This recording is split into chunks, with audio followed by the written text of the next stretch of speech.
নমস্কার বন্ধুরা, আজ আমি করব সর্ষে চিংড়ি।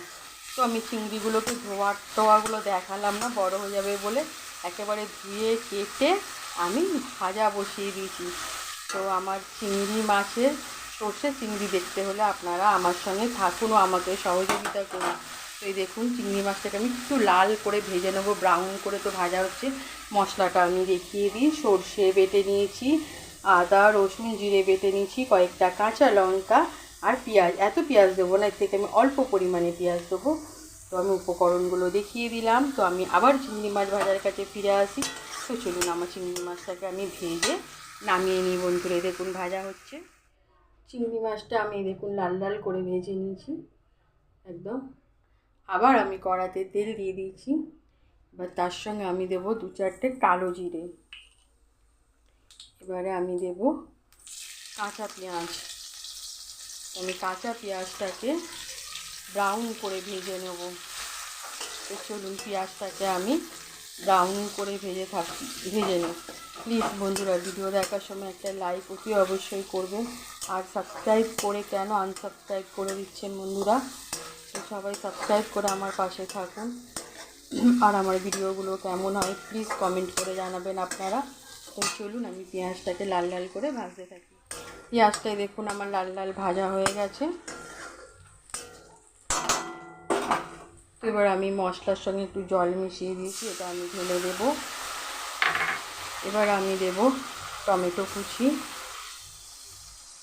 এবার দেব পরিমাণ মতো নুন।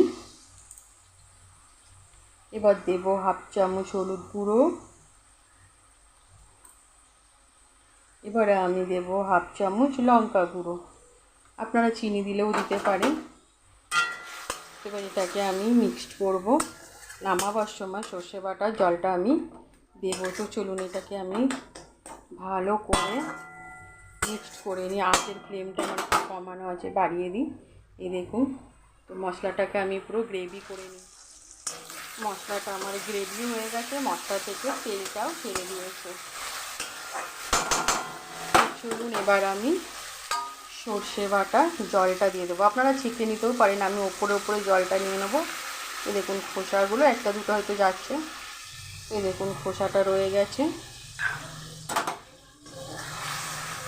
ওইটাকে আমি একটু ফুটতে দেবো। খুব লোভনীয় হয়, কালো জিরে দেওয়া আছে না, মানে সেন্টটাও বেরিয়ে গেছে। এবার পরিমাণ মতো আমি একটু অল্প জল দেবো, ব্যাস আর না। চলুন, এটাকে আমি একটু ফুটতে দিই, তারপরে চিংড়ি মাছটা দিয়ে আমি নামিয়ে নেবো। খুব সহজ পদ্ধতিতে রান্না আর খুব তাড়াতাড়ি হয়ে যায়। আমার গ্রেভি টকবক করে ফুটে উঠেছে। এবার আমি দেবো ভেজে রাখা চিংড়ি মাছটা। এত লোভনীয় হয়, এত টেস্টি হয় না খেতে, গরম ভাতের সঙ্গে তো জমে যাবে। খুব তাড়াতাড়ি সহজ পদ্ধতিতে হয়। তো আমার এই রেসিপিটা কেমন হচ্ছে আপনারা অতি অবশ্যই কমেন্ট করে জানাবেন। প্লিজ আমার ক্ষুদ্র চ্যানেলটিকে আমাকে এগিয়ে নিয়ে যেতে সাহায্য করুন। আমার ক্ষুদ্র চ্যানেলটিকে আপনারা বড় করতে সাহায্য করুন। তো বন্ধুরা, আমি এটাকে নামিয়ে আমি আবার দেখাচ্ছি।